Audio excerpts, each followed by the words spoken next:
Hello, this is 48 Hours True Crime. Today, I will be analyzing the case of Dalton Etherly. First, I'll examine the background of the case, then move through the timeline of the alleged crime, and finally offer my analysis.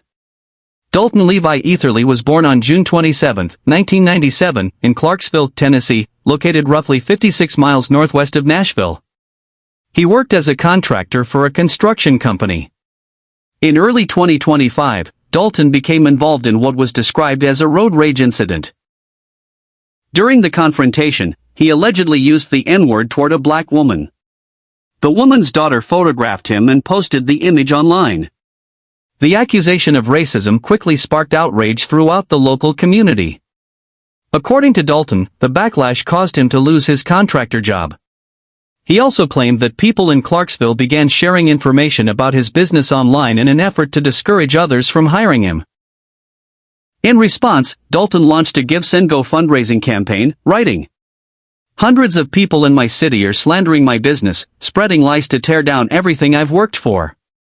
Dalton admitted that he had shared mild jokes, unfiltered thoughts, and occasionally used the N-word in what he described as edgy but harmless humor. While acknowledging that his comments were controversial, he argued that he had the right to express himself freely.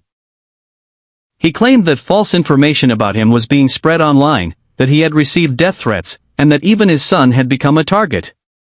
Dalton framed his situation as more than a personal battle, portraying himself as someone defending free speech against what he viewed as an online mob attempting to destroy his family. At one point, Dalton stated, "If you have ever felt silenced, you know this fight." Using the alias Chud the Builder, Dalton began live-streaming rage-bait-style content on social media platforms such as X and Kick, presenting himself as a free speech patriot. Much of his content involved confronting black strangers in public spaces, people he did not know personally.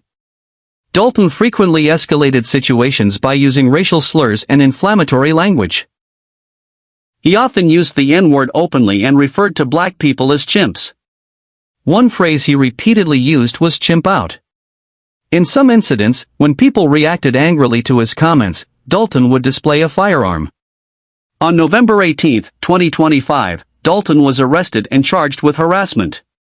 Then, in April 2026, he was suspended from Kick for harassing behavior. The suspension initially lasted 3 days but was later extended indefinitely. In response, Dalton began live-streaming on a cryptocurrency-linked platform called Pump. Some of Dalton's videos later spread across other social media platforms, including TikTok.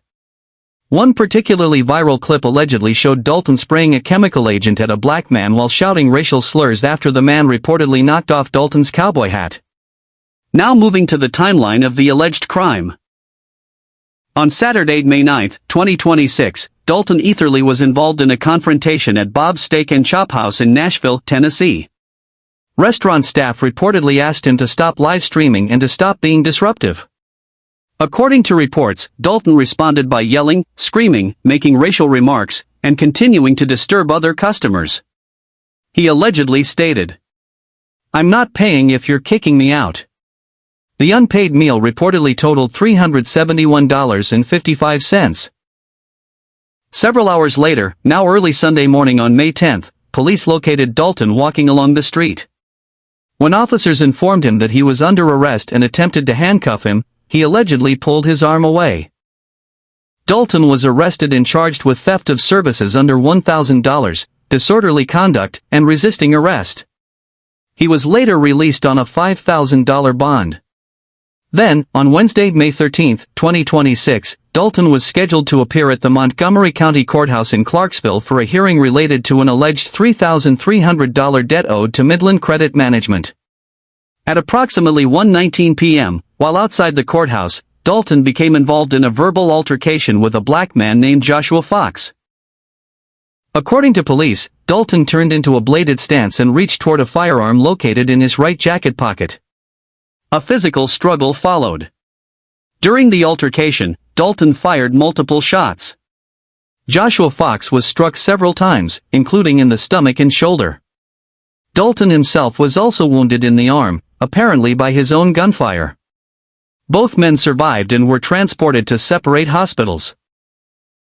Dalton did not live stream the shooting itself, but he did livestream audio of his interactions with first responders afterward.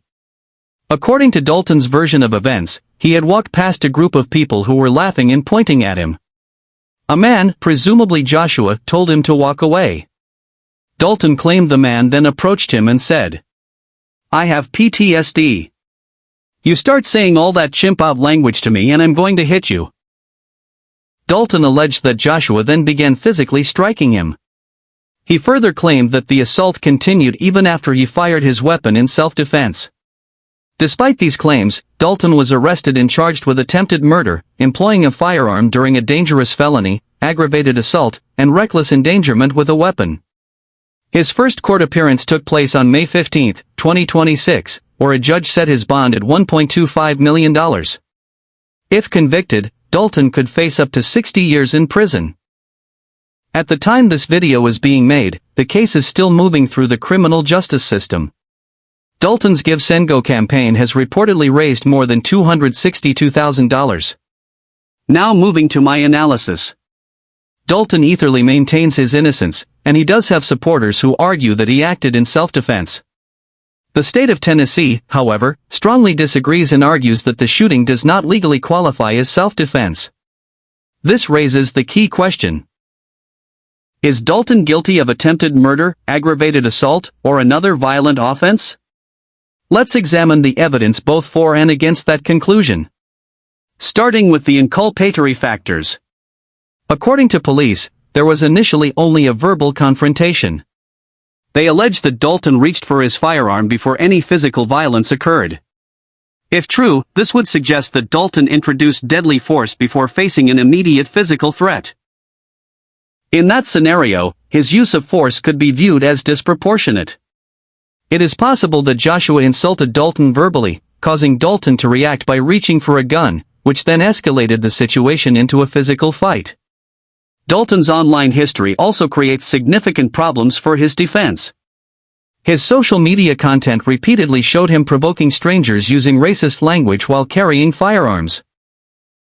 In some videos, he openly suggested that one of these confrontations could eventually result in violence or death.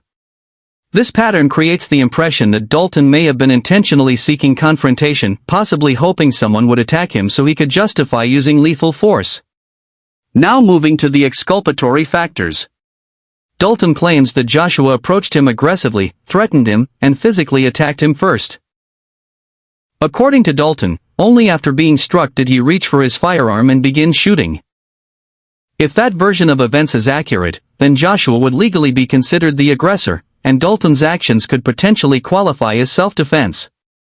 Dalton may have a history of racist behavior and provocation, but Joshua still would not have had the legal right to physically assault him based solely on his reputation or speech.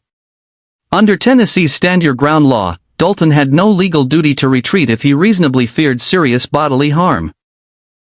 At this stage, however, the case remains unclear because authorities have not publicly released video evidence or detailed witness statements supporting either version of events.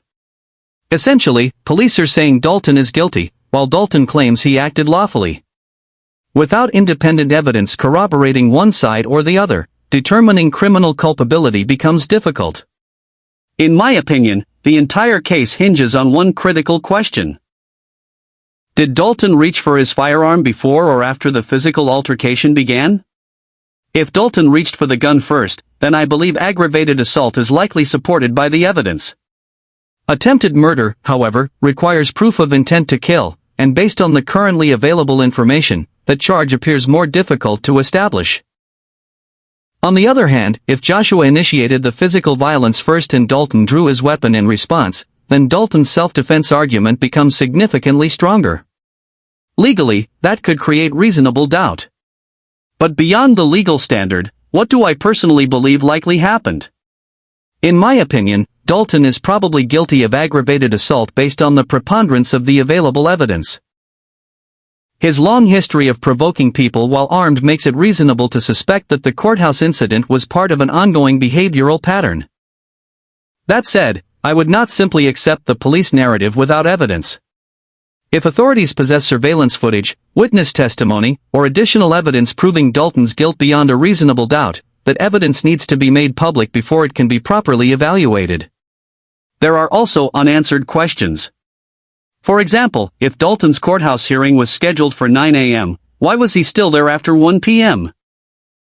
Additionally, firearms are generally prohibited inside courthouses. So how exactly did Dalton obtain the weapon? Did he leave the building, retrieve the firearm from a vehicle, and then return? Those details could become extremely important later in the case. As for what I believe ultimately happened, this is only my theory and opinion. I believe Dalton held racist views long before becoming known online. After the alleged road rage incident cost him his job and reputation, those beliefs only intensified. The backlash became his origin story. Like a self-styled anti-hero, Dalton transformed himself into what he viewed as a champion of free speech, disguising hateful conduct as political activism. He repeatedly live-streamed himself harassing strangers in public spaces, using racially inflammatory language in order to provoke confrontations. In many ways, Dalton appeared to be building an online persona around victimhood, creating conflict and then portraying himself as the persecuted party. And looking at many of his videos, it becomes difficult to view his actions as merely controversial speech. Some incidents strongly resemble harassment. While offensive opinions may be protected under the First Amendment, directly targeting strangers face-to-face with racial insults crosses into very different territory. Dalton was not simply expressing opinions publicly. He appeared to be selecting targets based on race, filming their reactions, provoking emotional responses, and escalating tension for content.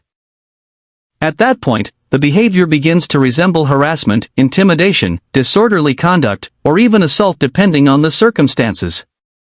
Legally aside, if Dalton had continued this behavior indefinitely, it seems highly likely that someone would eventually have been seriously injured or killed.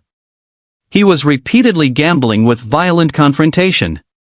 Dalton portrays himself as misunderstood rather than racist, arguing that people intentionally misinterpret his actions.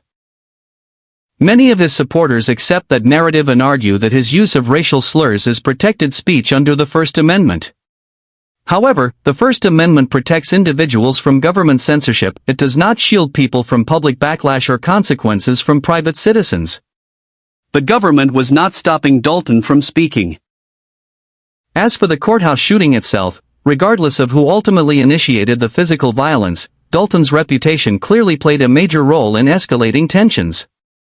His online conduct turned him into a social pariah. The content he posted motivated hostility everywhere he went, making confrontation increasingly inevitable. One could argue that Dalton was on a path where either he would eventually be seriously harmed or someone else would. He created a level of danger that he ultimately could not control. And because of that reputation, even in a legitimate self-defense scenario, Dalton's credibility was always going to be a major problem for his defense. Those are my thoughts on the case of Dalton Etherly. Thank you so much for watching, and I'll talk to you soon.